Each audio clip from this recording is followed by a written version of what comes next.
Hello student, study time YouTube channel पर आपका स्वागत है। आज का हमारा टॉपिक है कोऑर्डिनेट ज्योमेट्री। क्वेश्चन नंबर जो फर्स्ट है उसमें पूछा गया है distance of the point P from x axis. जो पॉइंट P है जिसके कोऑर्डिनेट्स 2, 3 है, उसका एक्स एक्सिस से डिस्टेंस पूछा गया है इसमें। तो याद रखेंगे, इस टाइप के क्वेश्चन हम डायरेक्ट कर सकते हैं। एक्स एक्सिस से अगर डिस्टेंस पूछ रहा है किसी पॉइंट की, तो उसका जो वाई का जो कोऑर्डिनेट होगा 3, वो इसका करेक्ट आंसर होगा। यहीं पर अगर इस क्वेश्चन में ये वाई एक्सिस से पूछे, डिस्टेंस फ्रॉम वाई एक्सिस, याद रखेंगे इसके लिए हम एक्स एक्स एक्स जो कोऑर्डिनेट होगा वो इसका करेक्ट आंसर होगा। क्वेश्चन नंबर सेकंड में पूछा गया है find the distance between two point A and point B. देखिए यहाँ पर ए पॉइंट और बी पॉइंट के बीच का डिस्टेंस पूछा गया है। ए के कोऑर्डिनेट्स है 0,6 और बी के कोऑर्डिनेट्स है 0,-2। तो देखिए ए के जो कोऑर्डिनेट्स होते हैं हम इसको एज्यूम कर लेते हैं, ये x1 है और ये y1 है। 0 यहाँ पर जो है वो x2 है और -2 यहाँ पर y2 है। हमें पता है डिस्टेंस फॉर्मूला जो होता है वो होता है x2 - x1 का होल स्क्वायर। तो यहाँ करेंगे हम 0,0 का होल स्क्वायर प्लस फिर होता है y2 - y1 का होल स्क्वायर। y2 कितना है -2 और -6, इसका करेंगे हम होल स्क्वायर। तो सोल्व करेंगे यहाँ पर, तो देखिए ये तो हो जाएगा 0, ओके, -2 -6 ये हो जाएगा -8 का स्क्वायर। हमें पता है नेगेटिव का स्क्वायर होता है वो पॉजिटिव में आएगा, तो -8 का स्क्वायर क्या होगा यहाँ पर 8 का स्क्वायर जो कि होता है 64 का स्क्वायर रूट लेंगे तो हमारा आंसर आएगा 8। तो option B is the correct. Question number third को देखते हैं। उसमें पूछा गया है find the distance of point P from origin. तो देखिए इंपॉर्टेंट क्वेश्चन है, लास्ट ईयर आया हुआ है कि किसी पॉइंट जो है उसका ओरिजिन से डिस्टेंस क्या होता है। तो ये है -6 इसके कोऑर्डिनेट्स और 8 -6, 8 पी पॉइंट के क्या है कोऑर्डिनेट्स है। हमें पता है ओरिजिन जो होता है उसके जो कोऑर्डिनेट्स होते हैं वो होते हैं 0,0। तो किसी पॉइंट का अगर ओरिजिन से हमको डिस्टेंस फाइंड आउट करना है तो डायरेक्ट हम अप्लाई कर सकते हैं कि इसका स्क्वायर करें, -6 का होल स्क्वायर करें प्लस 8 का स्क्वायर करें और फिर इसका स्क्वायर रूट निकाल लें। ये इसका करेक्ट आंसर होगा। -6 का जो स्क्वायर करेंगे तो ये होगा हमारे पास 36 पॉजिटिव का होगा, प्लस 8 का स्क्वायर होगा 64 का स्क्वायर रूट निकालेंगे। 36 + 64 होगा हमारे पास 100 का स्क्वायर रूट हमें पता है 10 होता है। तो करेक्ट आंसर होगा ऑप्शन सी। क्वेश्चन नंबर 4 में दिया हुआ है एक रेक्टेंगल है AOB।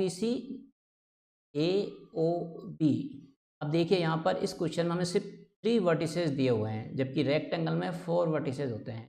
इसका मतलब है A दिया हुआ है, O दिया हुआ है, B दिया हुआ है, C हमको फाइंड आउट करना है सबसे पहले। Then we can find out length of diagonal, तब हम उसकी लेंथ ऑफ डायगोनल निकाल सकते हैं। तो इसका हम ग्राफ पर प्लॉट करके देखते हैं। देखिए O 0,0 तो यहाँ हमें O मिलेगा 0,0। देखिए पॉइंट ए कहाँ मिलेगा 0,3। देखिए इसमें x की वैल्यू 0 है तो ये हमें y एक्सिस पर मिलेगा, तो ये हमारे पास हो जाएगा पॉइंट ए, इसके कोऑर्डिनेट्स होंगे 0,3। इसी प्रकार पॉइंट बी जो है वो 5,0 उसके कोऑर्डिनेट्स है, तो ये हमें x एक्सिस पर मिलेगा। तो ये हमारा पास पॉइंट बी हो गया जिसके कोऑर्डिनेट्स है 5,0। पॉइंट सी निकालने के लिए क्या करेंगे हम, बी पॉइंट से बाई एक्सिस के पैरेलल एक लाइन ड्रॉ करेंगे। ऐसे ही इस ए पॉइंट से एक्स एक्सिस के पैरेलल एक लाइन ड्रॉ करेंगे। दोनों लाइनें जहां मीट करेगी वो हमारे पास पॉइंट सी होगा। तो देखिए इसके कोऑर्डिनेट्स क्या होंगे। देखिए एक्स का कोऑर्डिनेट्स क्या होगा 5, इसके कोऑर्डिनेट 5, यहाँ से देखिए बाई कितना है 3, तो यहाँ से हमको बाई की तो मिल जाएगी। इस प्रकार हमें सी कोऑर्डिनेट्स भी मिल जाता है। अब हमको क्या निकालना है, लेंथ ऑफ डायगोनल।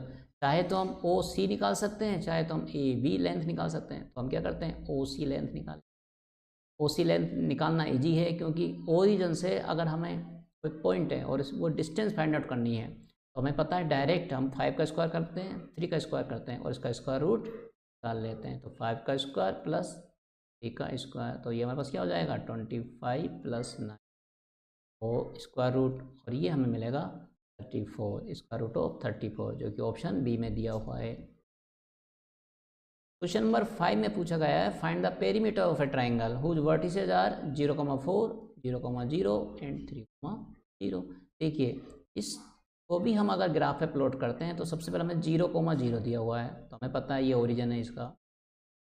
उसके बाद दिया हुआ 0,4, ये कहाँ होगा 0, मतलब x की वैल्यू 0 है तो ये बाई एक्सिस पर होगा, तो हमें पॉइंट कहाँ मिलेगा, ये 0,4 बाई एक्सिस पर मिलेगा। इसी प्रकार 3,0 कहाँ होगा, देखिए ये x एक्सिस पर होगा क्योंकि इसमें y की वैल्यू 0 है, तो हमें पॉइंट यहाँ मिल गया, ये है 3, और इस पॉइंट को अगर इस पॉइंट से हम ज्वाइन कर देते हैं तो ये हमें ट्राइंगल मिल जाता है, रिक्वायर्ड ट्राइंगल जिसका पेरीमीटर पूछा है। तो देखिए अब हमको क्या करना है, यहाँ पर पेरीमीटर निकालने के लिए हमको सम ऑफ साइड्स चाहिए, मीन सबसे पहले ए ओ चाहिए। देखिए ए ओ कितना होगा, देखो ए ओ तो सिंपल है क्योंकि ओरिजिन से डिस्टेंस है, तो इसकी वैल्यू कितनी 4, तो ये हमारे पास मिल जाएगा 4, ये लेंथ होगी डायरेक्ट। इस प्रकार ओ भी हमको डायरेक्ट मिल जाएगा यहाँ से, जो कि एक्स के कोऑर्डिनेट से कितना होगा, ये ओ भी हमारे पास, ये हमारे 3 मिल जाएगा। अब हमको सिर्फ ए बी और फाइंड आउट करना है। ए बी फाइंड आउट कैसे करेंगे, डिस्टेंस फार्मूला का यूज़ करेंगे। डिस्टेंस फार्मूला क्या होता है, स्क्वायर रूट ऑफ, अब देखिए 3, यहाँ पर एक्स का कोऑर्डिनेट्स क्या है 3, और यहाँ पर एक्स का कोऑर्डिनेट्स क्या है 0, 3 माइनस 0 का होल स्क्वायर, इसका मतलब हम क्या करेंगे डायरेक्ट यहाँ पर ए का स्क्वायर प्लस, जैसे यहाँ क्या है 0 और यहाँ क्या है 4, तो 0 माइनस 4, तो -4 का स्क्वायर करेंगे यहाँ पर। इसको हम जब सॉल्व करते हैं तो 3 3 क्या होता है 9 प्लस 16, 4 का स्क्वायर 16, तो सॉल्व करेंगे तो 25 आ जाएगा। स्क्वायर रूट क्या होता है 25 का 5, तो देखिए हमको ए बी क्या मिल गया 5 मिल गया। अब सम ऑफ साइड्स निकालना है, तो हमारे पास देखिए एक तो 4 प्लस 3 प्लस 3, इसका आंसर क्या हो जाएगा 12। क्वेश्चन नंबर 6 में पूछा गया है कि मिड पॉइंट फाइंड आउट करना है आपको। एक line segment joining the point A and B, A and B को, point A and point B जो है हमारे पास, इसको जॉइन करने वाला जो मिड पॉइंट है इसको हम पी ले एज्यूम कर लेते हैं। ए के कोऑर्डिनेट्स क्या है -2,8, बी का कोऑर्डिनेट्स क्या है -6, -4। तो अगर ये पी मिड पॉइंट है, मिड पॉइंट का होता है क्या, ये यहाँ 1 होना चाहिए, यहाँ 1 होना चाहिए, 1:1 रेशियो में अगर कोई पॉइंट इसी लाइन को कट करता है तो वो कहलाता है मिड पॉइंट। मिड पॉइंट के जो कोऑर्डिनेट्स होते हैं उसको हम एक्स और वाई एज्यूम कर लेते हैं। तो पी अगर मिड पॉइंट है तो एक्स की वैल्यू क्या होती है, x equal to mid point फॉर्मूले से x1 प्लस x2 अपॉन 2 होता है। इसी प्रकार y की वैल्यू क्या होती है, y1 प्लस 2 अपॉन 2 होता है।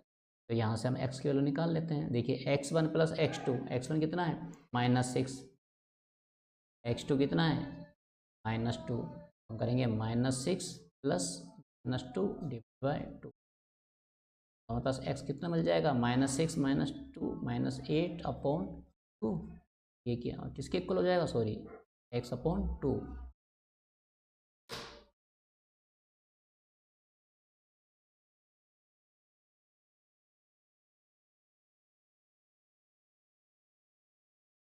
तो ये होगा हमारे पास -8 और 2, क्या आ जाएगा आंसर, क्या आएगा हमारे पास, x की वैल्यू हमें क्या मिलेगी।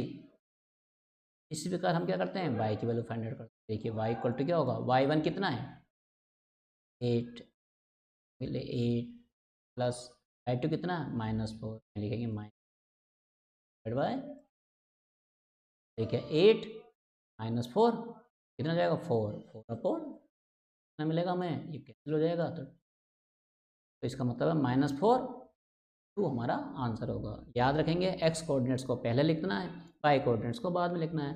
-4 कोमा, ये तो हमारे पास -4 और 2 हमारे पास करेक्ट ऑप्शन होगा, ये सी में। क्वेश्चन नंबर 7 में दिया हुआ है पॉइंट P जो है it is the mid point of the line segment joining point Q and point R। देखिए लास्ट क्वेश्चन में हमने P के कोऑर्डिनेट निकाले थे, इसमें क्या करना है हमको, P के कोऑर्डिनेट्स में एक a/3 जो है गिवन है, तो हमको a की वैल्यू फाइंड आउट करना है। तो सेम इसी प्रकार लास्ट क्वेश्चन का क्वेश्चन होगा, देखिए इसमें क्या करना है, पॉइंट क्यू है और पॉइंट, ये पॉइंट क्यू हो गया हमारे पास, पॉइंट आर हो गया। इसके कोऑर्डिनेट्स -6,5 और आर के कोऑर्डिनेट्स -2,3। पॉइंट क्या है हमारे पास, मिड पॉइंट है, कहाँ पर है, पी यहाँ पर, और ये मिड पॉइंट है। इसके कोऑर्डिनेट्स दे रखे हमें a/3 और, तो मिड पॉइंट फॉर्मूले से हम डायरेक्ट निकाल सकते हैं a/3 जो कि x की वैल्यू है वो इक्वल टू किसके होगा, देखिए ये x है, ये x2 है और ये हमारे पास x1 होगा। तो फॉर्मूला क्या होता है, x1 + x2 2, x1 कितना हमारे पास -6, x2 कितना हमारे पास -2, डिवाइड 2 करेंगे कितना हो जाएगा ये -6 -2/2 इक्वल टू -8/2 इक्वल टू -4। देखिए a/3 जो है हमारे पास है, की वैल्यू क्या मिली हमें -4, तो यहाँ से a की वैल्यू क्या मिलेगी हमें माइनस, हमारा ऑप्शन करेक्ट आंसर क्या होगा -12। चेक करते हैं, तो जो बी ऑप्शन है इसका करेक्ट होना चाहिए क्योंकि यहाँ माइनस नहीं है, बी और सी प्रिंट है, ये जो भी -12 होगा वो आंसर को आपको करेक्ट। थैंक्स फॉर वॉचिंग, मिलते हैं नेक्स्ट वीडियो में।